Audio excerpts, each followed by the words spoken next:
just young, hungry lads. We're not there for the money, just there to prove themselves, basically.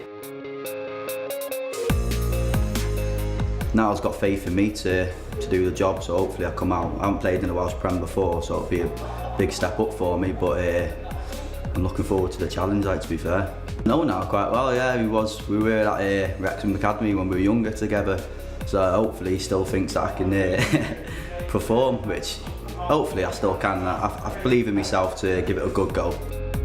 I came from Melbourne FC last season, which I think is about 3 or 4 divisions down from the Welsh Prem, so I'm making a big step up, hopefully it'll be a good one.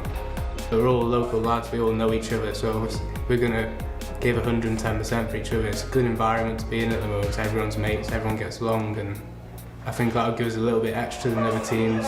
Rhyl through and through, so it's been made up to play for him and obviously keep him up and try and push up to hopefully top 6 if we can.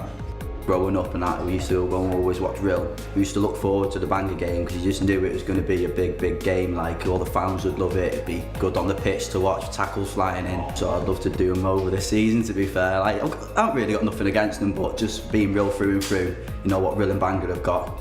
So I'd just love to be on the pitch, score a couple of goals against them, see them off, yeah, get them done.